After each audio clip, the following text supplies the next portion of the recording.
And ito guys, mama-manifest niyo talaga itong mga bagong opportunities, magdadala pa sa inyo ito ng more, financial gains, more money ito guys, 'pag sinabing financial gains. And yun nga yung nakita natin kanina guys, kasi for some of you, sabi ko nga mas nagiging, agresibo yung approach niyo pagdating sa, pera 'no. Kumbaga kung dati meron kayong trabaho, okey lang, kumikita kayo. Ngayon talagang, naghahanap na kayo ng side hustles, hindi niyo na sinasayang yung mga oras niyo, mga kapiksi, pinu-push niyo guys 'no, para talaga madagdagan yung, kita niyo, and yung iba sa inyo talagang nag-i-invest. So,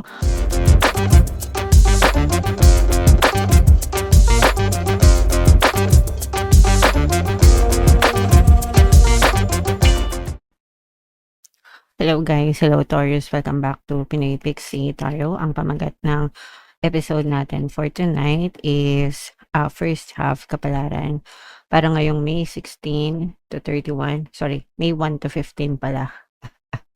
Para sa Taurus, Sun, Moon, Rising sign, and Venus. So, unahin natin 'tong deck na 'to. Ito yung mga angel messages, mga paparating or mga pwede niyong ma-experience.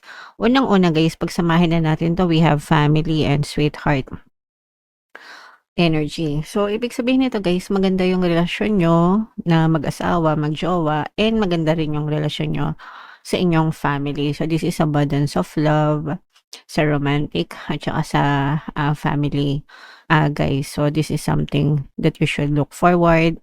Dapat inaalagaan natin 'to. Dapat naman talaga guys na palaging harmonious yung relationship natin. Sikapin natin na palaging maayos guys 'no, sa loob ng, tahanan, mga kapiksi, okay. So, i-mind niyo na itong mga harmonious na relationship na 'to mga kapiksi.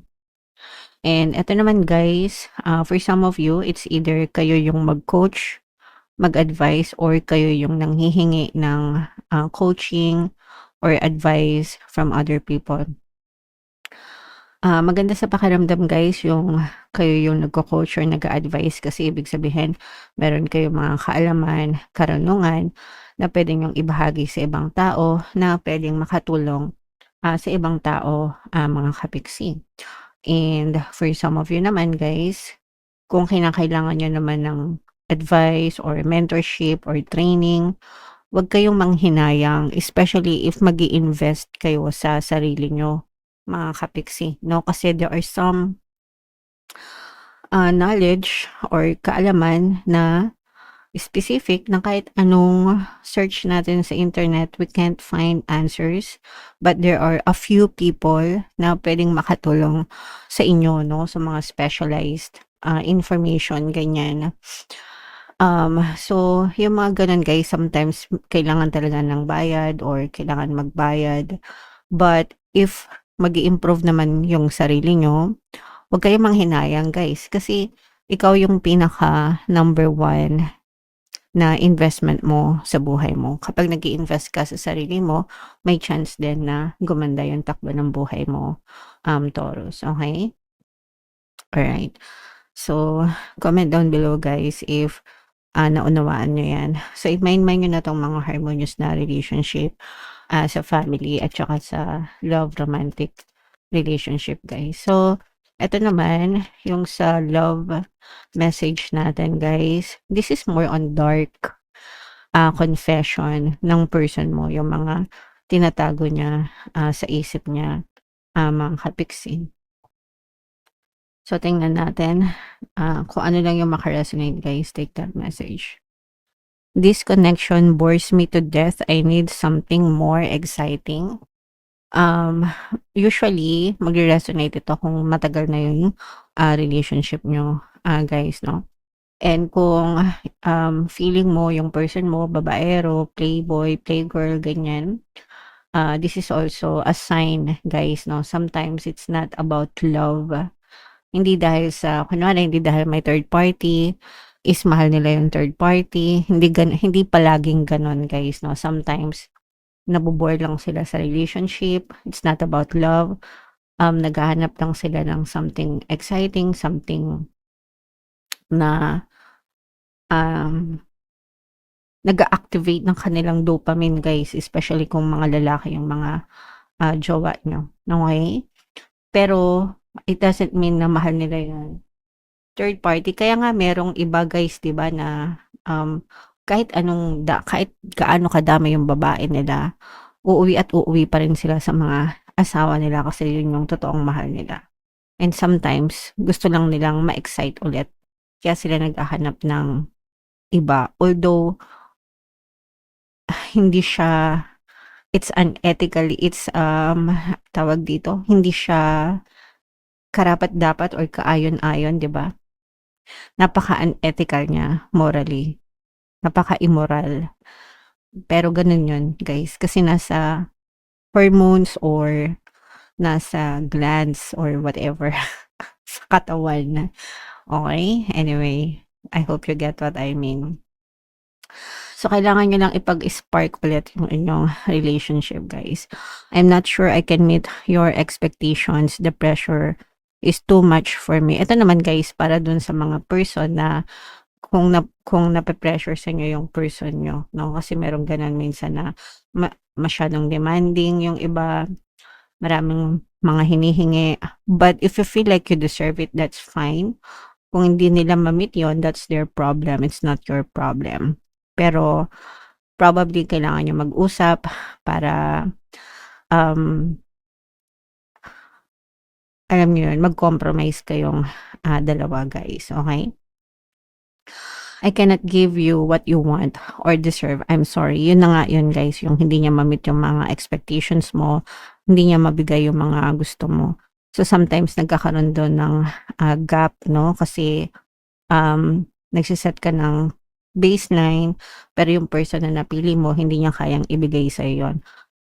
It only means na hindi siya yung right person to meet your expectations and there is someone else na kayang ibigay yun sa'yo. Nagets nyo ba? So, yeah. Comment down below if naka-resonate kayo dyan. Shuffle natin to, guys. Hanapin natin yung energy ng Taurus. Habang sinashuffle ko to, panoorin nyo muna yung video natin regarding sa ating paano mag-manifest ng abundance video course. Kapiksi, sawa ka na ba sa mga struggles at hirap sa buhay mo? Masipag ka ba at masikap sa buhay ngunit hindi ka pa rin umaasenso? Ilang beses ka na bang nag-attempt mag-negosyo at mag-invest pero palagi ka pa rin nalulugi? Sa pagkakataon na ito ay maaaring may subconscious beliefs ka na nagiging balakid sa iyong pag-unlad at pagyaman. Introducing, paano mag-manifest ng abundance video course. Dito ay matututunan mong ma-overcome ang mga balakid mo para tuluyan ka ng umunlad, umasenso, sumagana, maging matagumpay, successful at maswerte sa iyong kabuhayan, pera, trabaho, negosyo sa lapi at kaperahan ng bonggang-bongga. Dali, mag-send na ng email sa pinoypixie@gmail.com at simulan na ang iyong pagyaman ngayon. Alright, so sa lahat ng gustong mag-avail ng course, guys, mayroon tayong paano mag-manifest ng abundance video course, paano mawala ang third party at magkaroon ng harmonious na relationship, paano pabalikin si ex, excuse me, revise breakups, mga interesado, guys, mag-send lang kayo ng email sa pinoypixie@gmail.com. And sa mga naghahanap ng pampaswerte, guys, mayroon tayong money shaker jar. Ito yun, guys. Super effective na pampaswerte niyan. At saka ito mga kapiks. So ito yung ating WhatsApp number. Chat nyo lang ako dyan. Pwede yan sa trabaho, negosyo sa lapi, kabuhayan, pera in general, guys. Super effective. Ang dami ng success stories, mga kapiksi. So, Taurus, kayo ay nirepresent ng Queen of Pentacles sa ating spread, mga kapiksi. This is both positive and negative. Yung negative na nakikita natin dito, guys, is mga conflict ito sa ibang tao, especially pagdating sa pera. Baka nag-aaway kayo na parang ano to, guys, kunwari meron ng hiram sa'yo ng pera, tinakbuhan ka, tapos masisira yung friendship nyo dahil sa pera o kaya kapatid mo or kamag-anak mo. Pero ito yung conflict sa pera. Pwede rin sa ano, guys, partner or specific person, mga jowa nyo, lalo na kung meron silang mga bisyo, mga kapiksi. Parang nasasayang yung pera nyo dahil sa pagbibisyo niya, ganyan. So, palagi kayo nag-aaway, hindi kayo magkasundo. Yung iba naman, guys, parang hindi supportive yung kayo sa isa't isa pagdating sa trabaho. So, kunwari nag-overtime siya, nagagalit ka kasi palagi nang late umuwi, tas kung ano-anong pumapasok sa isip mo, ganun din siya sa'yo, o kaya baligtad siya naman yung nagsiselos sa'yo, ganun. So, Yung iba problema sa relationship plus problema sa pera. Yung iba naman, sa pera talaga nagkakaroon ng conflict, mga kapiksi. So, iwasan niyo na guys masira yung relasyon dahil lang sa pera.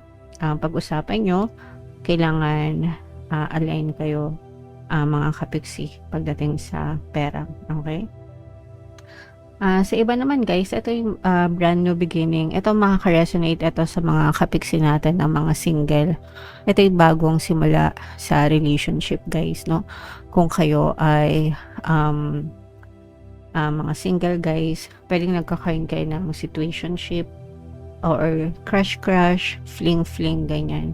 Pero doon magi-spark yung parang feelings guys, no? So, merong nagkakagusto sa'yo or may nagugustuhan ka, mga kapiksi, and parang nararamdaman mo na nire-reciprocate din niya pero hindi pa nagko-commit sa isang serious na relationship. So, parang getting to know each other pa lang, mga kapiksi. Alright? Ito naman guys, ito may mga magagandang good news na dadating sa inyo pagdating sa kaperahan. Ito yung magdadala ng pagbabago at saka mas magiging agresibo yung approach nyo guys pagdating sa pera. Kumbaga dati ipon lang kayo ng ipon, save lang kayo ng save. Ngayon, nagbabalak na kayong mag-invest or magpalago ng pera nyo guys, kasi hindi naman sapat yung nag-iipon lang talaga, nagdi-depreciate yung value ng money over time, and kapag hindi nyo yung ininvest, hindi yan lalago guys, no? Pero maganda yon na kahit papano yung iba meron na kayong savings and palalaguin nyo na lang yung mga savings na yun, mga kapiksi, no? So to i-mind nyo na tong mga magagandang pagbabago na to pagdating sa kaperahan, mga kapiksi. Okay? Pero syempre guys, pag nag-i-invest kayo, no, make sure na pag-aralan nyo mabuti. Alam nyo kung saan nyo nilalagay yung mga pera nyo para hindi siya basta-basta masayang lang, mga kapiksi. So ito yung guys, toxic, no? Unahin natin tong negative kasi for some of you, maaring umiwas kayo guys dun sa mga may init, makisangkot sa mga maiinit na sitwasyon, mga maiinit na usapin guys, kasi baka mag-backfire yan sa inyo and kayo yung mapasok, no? Umiwas kayo sa mga politika, ganyan, lalo na sa trabaho. Huwag kayo masyadong makisawsaw. Stay low-key, protect your energy, protect yourself, kasi baka mapahamak kayo guys. Parang mga gamo-gamo, diba? Yung mga gamo-gamo, mahilig sila sa mga maiinit, maliliwanag, nasisilaw sila, tas pag dumikit sila, namamatay sila. Kunwari, dumikit sila sa ilaw, mainit, mamamatay sila, masusunog sila. So, hindi ko naman sinabi mamamatay kayo, pero figuratively speaking, no, maaaring mag-backfire sa'yo, makasama sa inyong mga kapiksi. Okay?